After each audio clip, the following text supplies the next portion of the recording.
कत्ल का इल्जाम, मौत की सजा और पुलिस का बेरहम ताक़ुब, ये सब एक ऐसे शख्स के लिए जो सिर्फ एक सच साबित करना चाहता है, मैंने अपनी बीवी को कत्ल नहीं किया।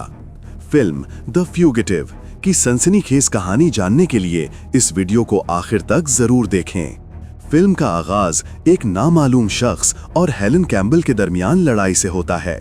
जद्दोजहद के दौरान हेलन को उसके हमलावर ने पिस्तौल से गोली मारकर हलाक कर दिया और फिर उसके सर का कुछ हिस्सा एक भारी आराइशी पत्थर से कुचल दिया जाता है। एक शख्स कमरे से गुजरता है और डॉक्टर रिचर्ड गर्दन पर खराशों के साथ खड़ा होता है और उसे दरवाजे से बाहर ले जाया जाता है। एक रिपोर्टर बाहर खड़ा होकर कैमरे को बताता है कि क्या हुआ। कैम्बल एक पुलिस कार के पिछले हिस्से में चढ़ता है। तफ्तीशी कमरे में रिचर्ड कैम्बल डिटेक्टिव कैली के सामने बैठता है और इस सानहे तक के वाकयात को बयान करता है। फ्लैशबैक के जरिए हम देखते हैं कि रिचर्ड और उसकी बीवी हेलेन एक चिल्ड्रंस रिसर्च एड फाउंडेशन के फंडरेजर में शिरकत कर रहे हैं। तकरीब के दौरान ये खूबसूरत कपल डोनेशन देने वालों के साथ घुल मिल जाता है, मुस्कुराहटें और छोटी मोटी बातें करता है। तकरीब के दौरान रिचर्ड अपने बेहतरीन दोस्त और साथी डॉक्टर चार्ल्स निकल्स के साथ दोस्ताना लम्हात बांटता है, जो रिचर्ड की कार आर्जी तौर पर इस्तेमाल करने के लिए शुक्रिया अदा करता है। उसी शाम जब रिचर्ड और हेलेन घर वापस जा रहे होते हैं, उसे इमरजेंसी सर्जरी के बारे में एक फौरी कॉल मौसूल होती है, जिससे उनकी आपस में साथ गुजारने वाली ये रात मुख्तसर हो जाती है। मायूस लेकिन समझदार हेलेन उसे यकीन दिलाती है कि वो घर पर उसका इंतजार करेगी। उसकी आवाज़ रिचर्ड की यादों में गूंजती है जब वो तफ्तीशी कमरे में मौजूद होता है। जब एक और अफसर दाखिल होता है, डिटेक्टिव रिचर्ड से पूछताछ करते हैं कि क्या हाल ही में कोई गैर मामूली बात हुई थी और उसे एक हाथ वाले शख्स के साथ लड़ाई के बारे में बताते हैं, ये नोट करते हुए कि हेलेन को कत्ल करने वाले असलहा पर रिचर्ड के फिंगरप्रिंट्स मिले हैं और वो वाहिद गवाह हैं। उसके जुर्म की यकीन पर वो उसे उसके कत्ल के इल्जाम में गिरफ्तार करने का फैसला करते हैं। रिचर्ड को गिरफ्तार किया जाता है और उस पर मुकदमा चलाया जाता है। मंजर अदालत की तरफ मुंतकिल होता है, जहां वो इस्तिगासा के इब्तिदाई बयानात सुनता है, उस बदकिस्मत रात के वाकयात को फ्लैशबैक में याद करता है। डिटेक्टिव केली गवाही देता है, शवाहिद बयान करता है, जबकि रिचर्ड की यादें उसके जहन में टुकड़ों में चलती हैं। रिचर्ड काम से घर वापस आने की याद ताज़ा करता है। वो हेलेन को सांस लेने के लिए जद्दोजहद करते देखता है जब वो 911 पर कॉल करने में कामयाब होती है। इस्तिगासा 911 कॉल को सबूत के तौर पर पेश करता है और अदालत में रिकॉर्डिंग चलाई जाती है। हेलेन की घबराई हुई आवाज सुनाई देती है कि कोई घर में है जो उसे कत्ल करने की कोशिश कर रहा है। जैसे ही रिचर्ड याद करता है, वो खुद को ऊपर की तरफ भागते हुए तसव्वुर करता है। अदालत में इस्तिगासा अपना मुकदमा बनाता रहता है। रिचर्ड के वाकयात के वाज़ेह बयानात और उसकी बेगुनाही के इसरार के बावजूद हेलेन की 911 कॉल, आला कत्ल पर उसके फिंगरप्रिंट्स और एक हाथ वाले शख्स के सबूत की कमी की वजह से उसके खिलाफ सबूतों का वजन एक तबाहकुन नतीजे की तरफ ले जाता है। ज्यूरी उसे हेलेन के कत्ल का मुजरिम करार देती है। रिचर्ड को सजाए मौत सुनाई जाती है और इसे इलिनॉय स्टेट जेल में रखा जाता है, जहां वो मोहलिक इंजेक्शन के जरिए सजा के मुंतजिर है। रिचर्ड कई कैदियों में शामिल हैं जो हथकड़ियों में जकड़े हुए हैं और जेल मुंतकिल करने के लिए बस में सवार होते हैं। जैसे ही बस अपनी मंजिल के करीब पहुंचती है, एक कैदी ड्रामाई तौर पर फरार होने की कोशिश करता है।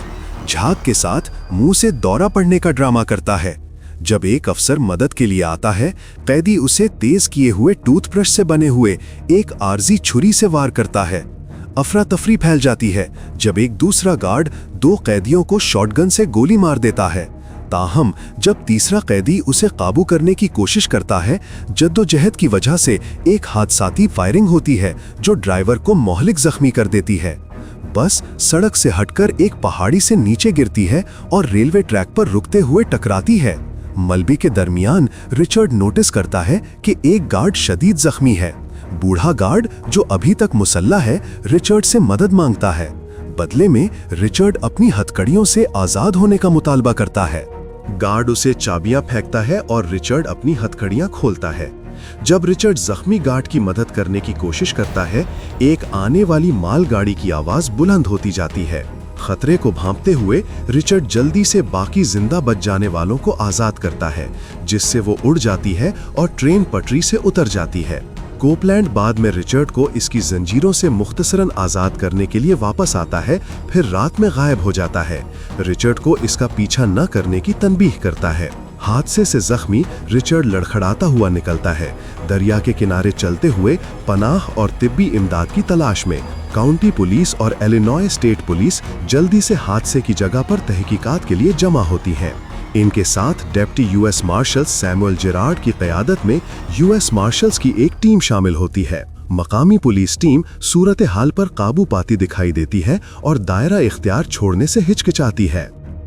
ताहम जब बिग्स को रिचर्ड की टांगों की जंजीरें मिलती हैं, जो अब किसी से मुंसलिक नहीं है, तो ये एहसास होता है कि एक फरारी आज़ाद है।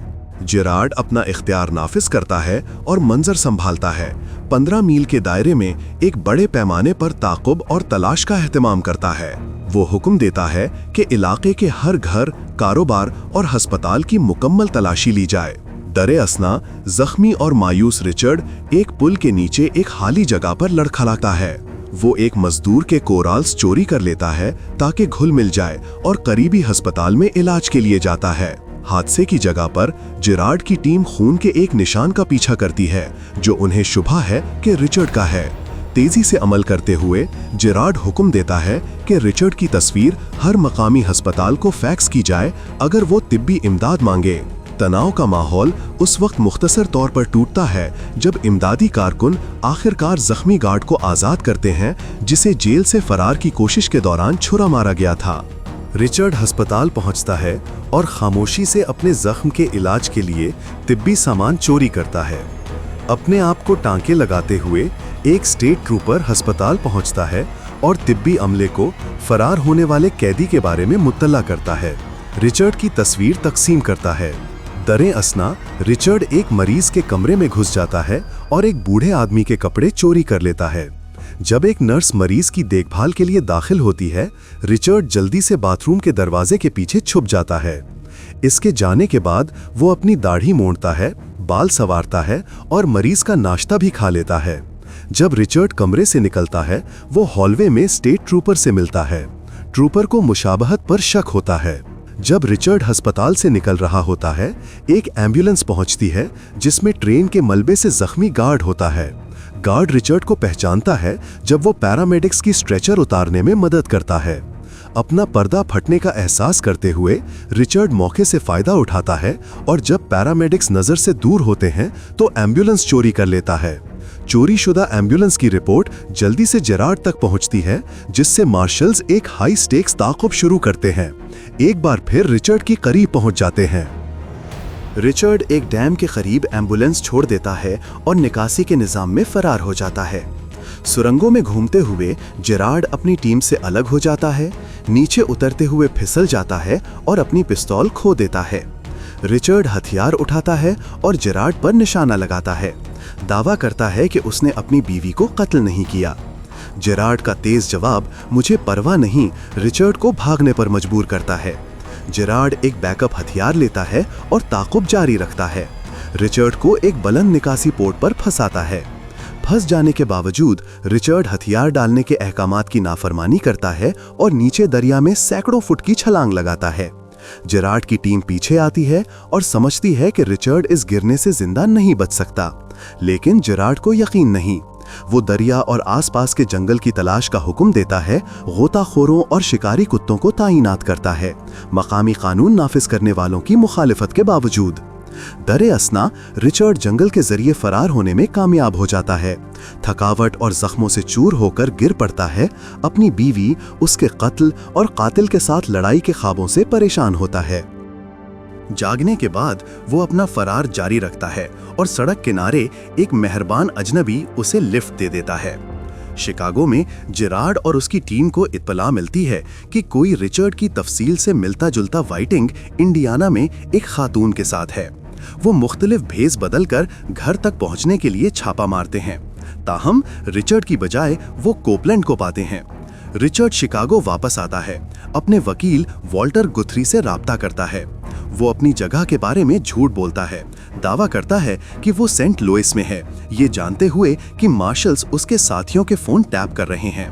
ताहम पस मंजर में एक एल ट्रेन और शिकागो पुल की घंटी की आवाज उसकी असली जगह को जाहिर कर देती है। ये एहसास करते हुए कि जाल तंग हो रहा है, रिचर्ड अपने साथी डॉक्टर चार्ल्स निकलस से राब्ता करता है, जो उसे कुछ नकद देता है, लेकिन पुलिस के दबाव में गाड़ी चलाकर चला जाता है। जेरार्ड की टीम असल तहकीकात की गहराई में जाती है, शिकागो के डिटेक्टिव से पूछगछ करती है जिन्होंने इस केस पर काम किया था। रिचर्ड एक बूढ़ी खातून से तहखाने का अपार्टमेंट किराए पर लेता है और असल कातिल की तहकीकात शुरू करता है। केक काउंटी अस्पताल में भेस बदलकर वो मसनूई आज़ा के शोबे के रिकॉर्ड्स तक रसाई हासिल करता है और मुश्तबा अफराद को 5 अफराद तक महदूद करता है जिनके पास मसनूई बाजू है। बस हादसे से मरीजों की आमद के दौरान अफरा तफरी में रिचर्ड एक छोटे लड़के की जान बचाने के लिए कदम रखता है, गलत तशखीस को दुरुस्त करता है, जो ER डॉक्टर एन एटमैन की तवज्जो हासिल करता है। जब वो उसका सामना करती है, रिचर्ड को भागना पड़ता है। जब जेरार्ड पहुंचता है, ये अंदाजा लगाता है कि रिचर्ड एक हाथ वाले शख्स की तलाश में है। जेरार्ड और रिचर्ड दोनों मसनूई बाजू वाले अफराद की तहकीकात करते हैं। रिचर्ड की तलाश उसे फ्रेडरिक साइक्स तक ले जाती है, जिसकी तस्वीर से पता चलता है कि वो वही शख्स है जिसे रिचर्ड लड़ाई के दौरान याद करता है। रिचर्ड को अंदाजा होता है कि ये सब एक बड़ी साजिश है, जिसके पीछे उसका करीबी दोस्त डॉक्टर चार्ल्स निकलस है, जो अपने जाली दवाइयों के ट्रायल को छुपाने के लिए हेलन के कत्ल में शरीक है। रिचर्ड साइक्स के अपार्टमेंट से जेरार्ड को फोन करता है, लाइन को ट्रेस के लिए खुला छोड़ देता है। जेरार्ड और उसकी टीम अपार्टमेंट पर छापा मारते हैं, रिचर्ड के फिंगरप्रिंट्स पाते हैं, लेकिन उसका कोई निशान नहीं। जब पुलिस साइक्स से पूछगछ करती है तो वो साफ इनकार कर देता है कि वो रिचर्ड को जानता भी नहीं, बस एक कमजोर सा बहाना घड़ देता है। ये सुनकर जेरार्ड को शक होने लगता है और वो हुक्म देता है कि साइक्स के ताल्लुकात डिलियन मैकग्रेगर और लेंट से भी खंगाले जाएं। इधर निकलस भी साफ कहता है कि उसे लेंट की मौत के बारे में कुछ नहीं पता और वो किसी साजिश में शामिल नहीं। दूसरी तरफ रिचर्ड अपनी तफ्तीश जारी रखता है और दवा के ट्रायल से जिगर के नमूने निकालता है। जांच के बाद उसे पता चलता है कि ये नमूने जाली बनाए गए थे ताकि दवा पैसिक को महफूज दिखाया जा सके। रिचर्ड सच्चाई सामने लाने के लिए एक होटल की तकरीब में सीधा निकलस के सामने जा खड़ा होता है। वो इल्जाम लगाता है कि निकलस ने ही कत्ल का मंसूबा बनाया था ताकि रिचर्ड को खामोश कर सके और दवा के कारोबार को बचा सके। निकलस फौरन इनकार करता है, मगर बात लड़ाई तक पहुंच जाती है।